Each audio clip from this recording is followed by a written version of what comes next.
1986 की एक रात सोवियत यूनियन के एक छोटे से शहर प्रपियात में सब कुछ आम था। बच्चे सो रहे थे, माएं खाना सजा रही थीं, लोग अगले दिन के कामों के ख्वाब देख रहे थे। कोई नहीं जानता था कि अगले चंद घंटों में उनकी दुनिया बदलने वाली है।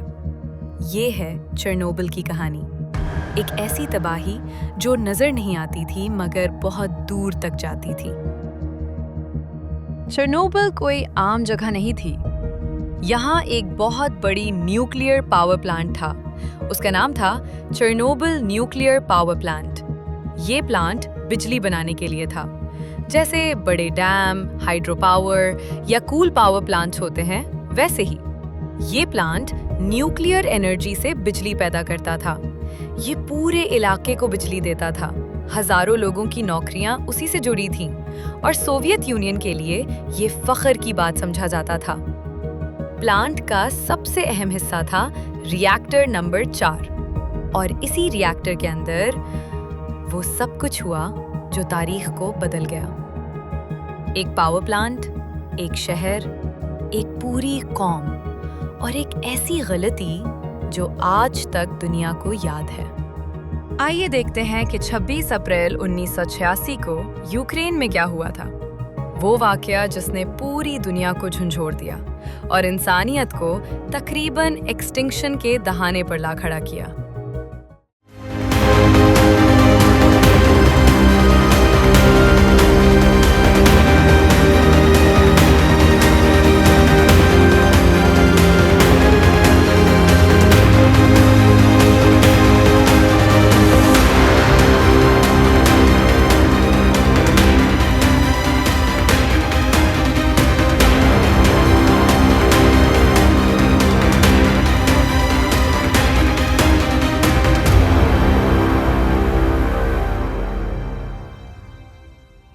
उस दिन रेडिएशन की मिकदार इस कदर ज्यादा थी कि उसका असर यूक्रेन से फ्रांस तक महसूस हुआ। रेडिएशन असल में ऐसी एनर्जी होती है जो हमें नजर नहीं आती, लेकिन हवा, पानी और धातों के अंदर से गुजर सकती है। साइंस में उसे आयोनाइजिंग रेडिएशन कहा जाता है, जो इतनी ताकत रखती है कि इंसानी खुलियों और डीएनए को नुकसान पहुंचा सके। जिंदगी में हम रोजमर्रा की छोटी छोटी चीजों से रेडिएशन फेस करते हैं, जैसे medical x-ray, airport scanners, microwave ovens, हत्ता कि सूरज की रोशनी भी एक नॉन आयोनाइजिंग रेडिएशन देती है, मगर ये कंट्रोल्ड, कम डोज और महफूज होता है। जो रेडिएशन चेरनोबिल जैसे न्यूक्लियर रिएक्टर से निकलती है वो बिल्कुल मुख्तलिफ होती है। वो आयोनाइजिंग होती है। इससे कैंसर, आज़ा फील होना, म्यूटेशंस और मौत तक हो सकती है। चेरनोबिल में जो फायर फाइटर्स, प्लांट वर्कर्स और इंजीनियर्स सबसे पहले रिएक्टर के पास गए थे, उन्हें पता भी नहीं था कि वो एक इनविजिबल मौत का सामना कर रहे हैं। वहाँ गामा रेडिएशन इतनी ज्यादा थी कि उनके डोजीमीटर्स यानी रेडिएशन मीटर्स खराब हो गए, क्योंकि वो इतनी बड़ी डोज मेजर करने के लिए बने ही नहीं थे। साइंस के मुताबिक चेरनोबिल के पास कुछ इलाकों में रेडिएशन इतनी ज्यादा थी कि अगर कोई वहां सिर्फ 30 सेकंड भी खड़ा हो जाए तो उसके अंदर के खुलिये टूटने लगते हैं। मिनटों तक वहां ठहरने का मतलब था अक्यूट रेडिएशन सिंड्रोम, जिसमें जिस्म हरफन अंदर से टूटने लगता है। रेडिएशन का खौफनाक हिस्सा ये है कि ये ना आवाज देती है, ना रंग, ना बो, और अक्सर लोगों को समझ ही नहीं आती कि उनके साथ क्या हो रहा है जब तक बहुत देर ना हो जाए।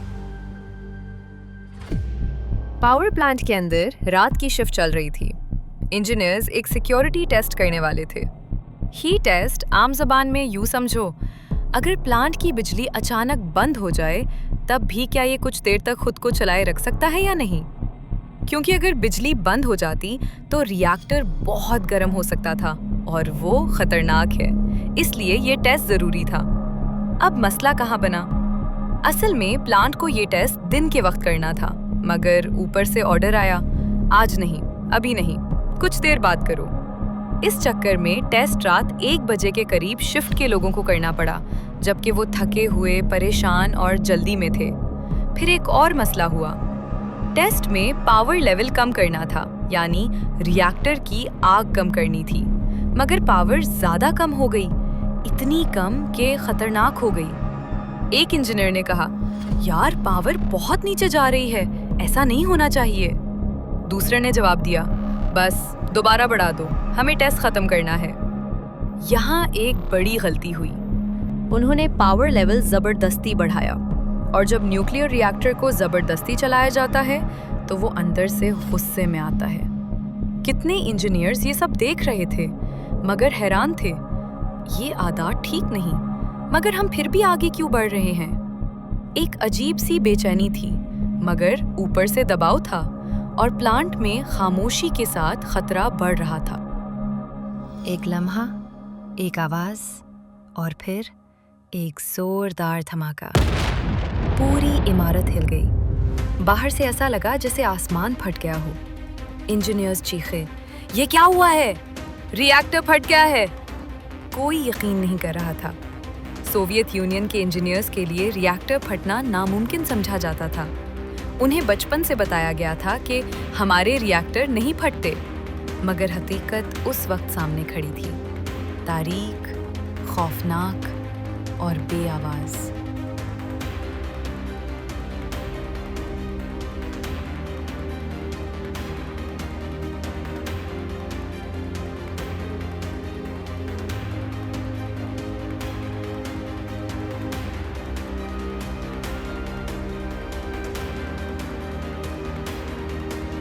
फौजी गाड़ियां शहर में दाखिल होने लगी। लोग हैरान थे, आखिर हो क्या रहा है? क्या जंग लग गई? हुकूमती अफसर आए और कहा, फिक्र ना करें, सब ठीक है, बस थोड़ी देर के लिए शहर खाली करना है। लोगों ने कपड़े पहने, बच्चों का हाथ पकड़ा, बिल्लियां, कुत्ते, खिलौने, पर्स सब समेट लिया। उन्हें लगता था कि 2-3 दिन में वापस आ जाएंगे। उन्हें नहीं मालूम था कि वो घर अब कभी देखे ही नहीं जाएंगे।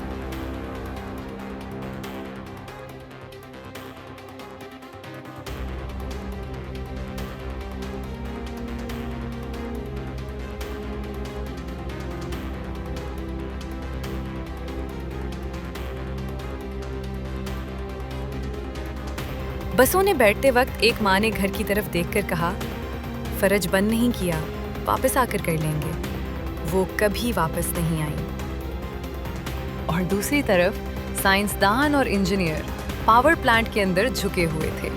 नक्शे, चार्ट्स, अलार्म्स सब एक अजीब अफरा तफरी में थे। एक साइंसदान ने हल्की आवाज में कहा, हमने तबीयत की ताकत को कम समझा, हमने आग के साथ खेल किया। दूसरे ने सर झुकाकर कहा, ये सिर्फ एक प्लांट की गलती नहीं, ये इंसान की हुरूर की गलती है। फायर फाइटर्स, वर्कर्स और शहरी अस्पताल पहुंच रहे थे। उनकी जल्द फट रही थी, आंखों के अंदर खून, बाल हाथ पांव से झड़ रहे थे। डॉक्टर रो रहे थे, मगर कुछ कर नहीं सकते थे।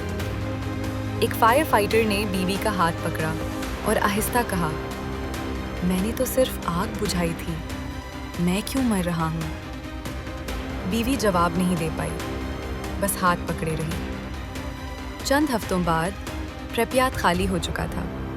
घरों में घड़ियां चलती रहीं, मेजों पर खाना पड़ा था, टोकरियों में खिलौने, खिड़कियों पर कपड़े, सब कुछ वैसा ही था।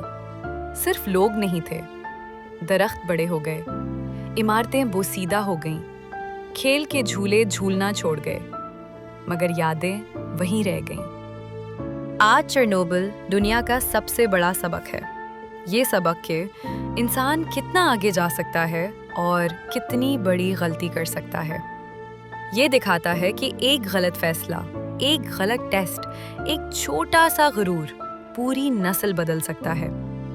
चेरनोबिल हमें बताता है कि कुदरत से लड़ना नहीं, इसे समझना जरूरी है। ये कहानी है रेडिएशन की, फायर फाइटर्स की, साइंसदानों की और इन हजारों लोगों की जो सोए थे और जागे एक ऐसी दुनिया में जिसे वो छोड़कर जाना नहीं चाहते थे। चेरनोबिल एक मिसाल है। टेक्नोलॉजी बड़ी थी, पावर प्लांट बड़ा था, मुल्क ताकतवर था, मगर इंसानी अना और खामोश गलतियां सबसे ज्यादा खतरनाक निकली। आखिर में टेस्ट गलत वक्त पर हुआ, गलत लोगों ने किया, गलत तरीके से किया, सिक्योरिटी बंद कर दी और ऊपर से अना और दबाव, ये सब मिलाकर एक धमाका नहीं, एक तारीख बना।